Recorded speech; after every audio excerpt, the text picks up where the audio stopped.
What's good, beautifully divine human beings? It's your favorite sex educator back with another Wet Pussy Wednesday video.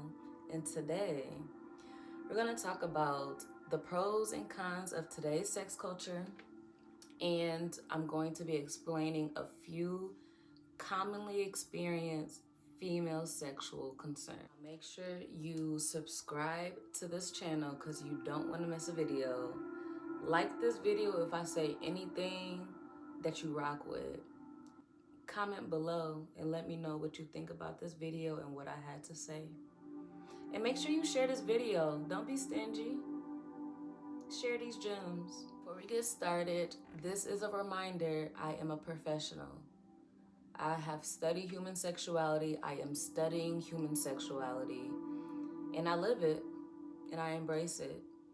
And so with that being said, I do have sex education and sex coaching services. The link for more info will be located down below. Now, let's get into this. We've came a long way when it comes to the narrative that's being told about sex.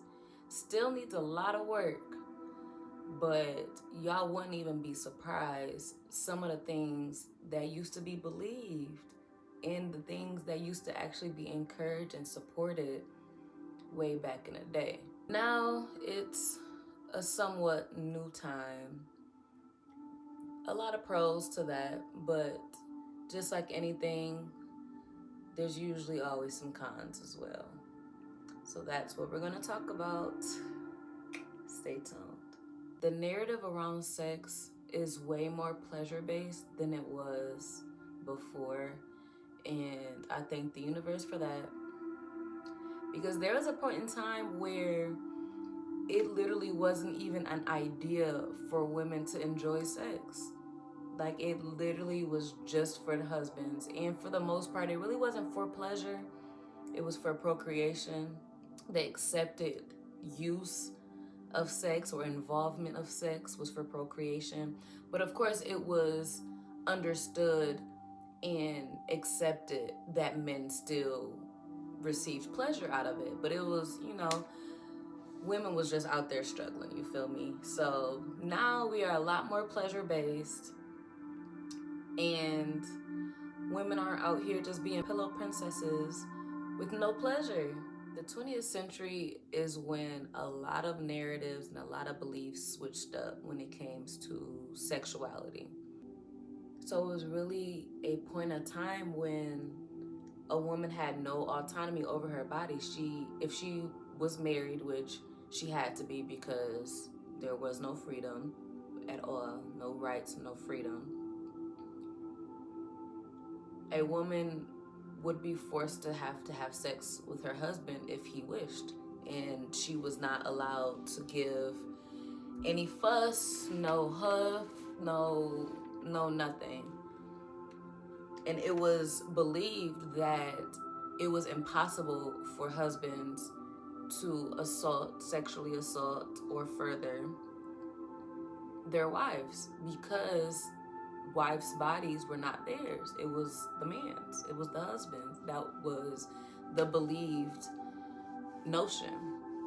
And so now there's just a lot more rights and consideration when it comes to women and females.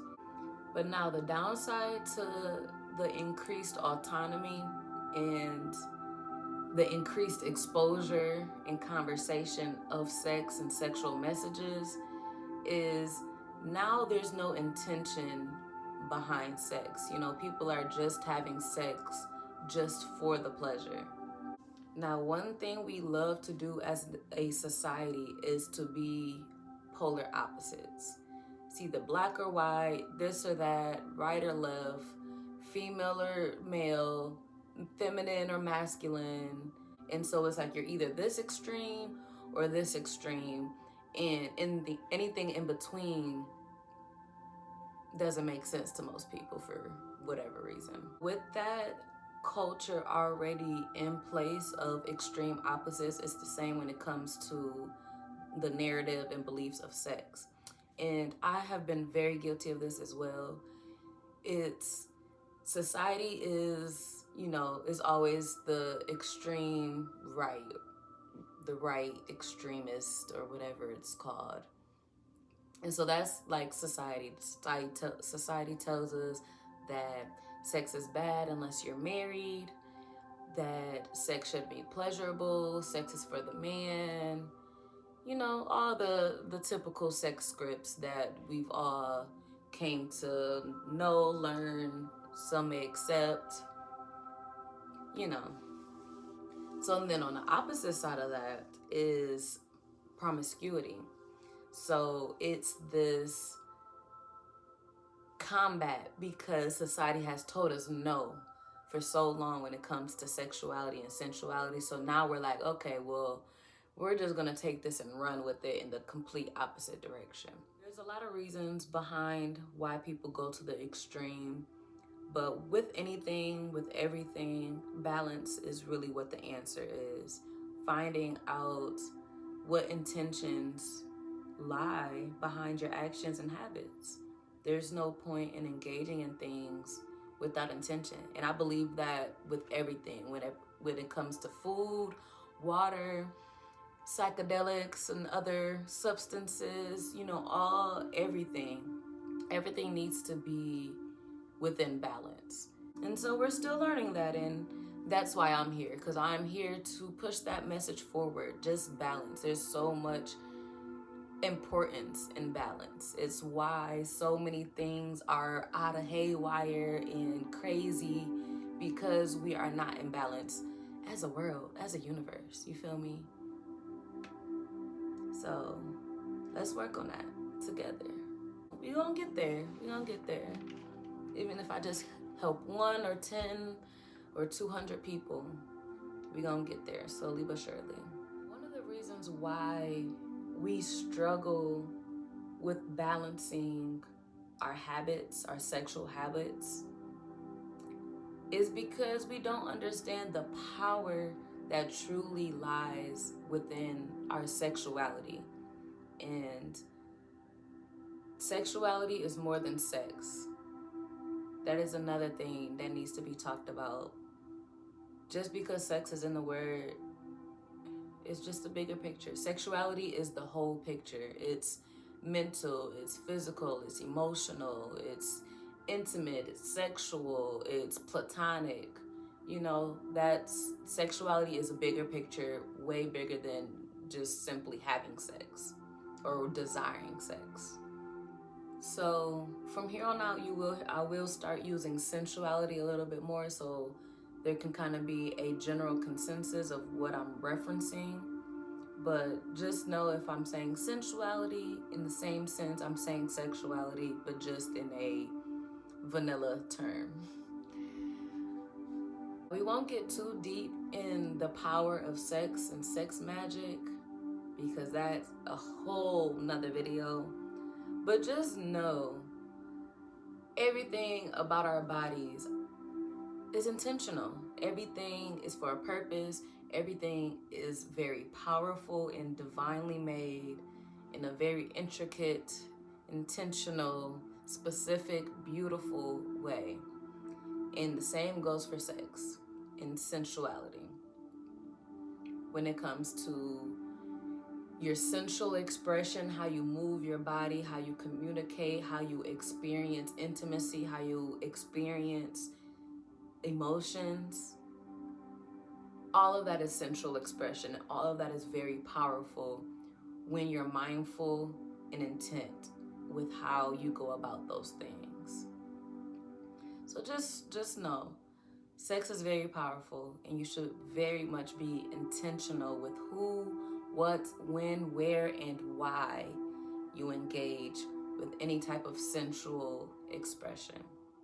Although there are a lot of open conversations and open education and more autonomy when it comes to females, and I say females very specifically, there's still a lot of lack and a lot of gaps when it comes to research, studies, science, knowledge, conversations, beliefs of female sensuality. Sensuality and sexuality, that means anatomy, you know, just all of those things. It's still a huge gap.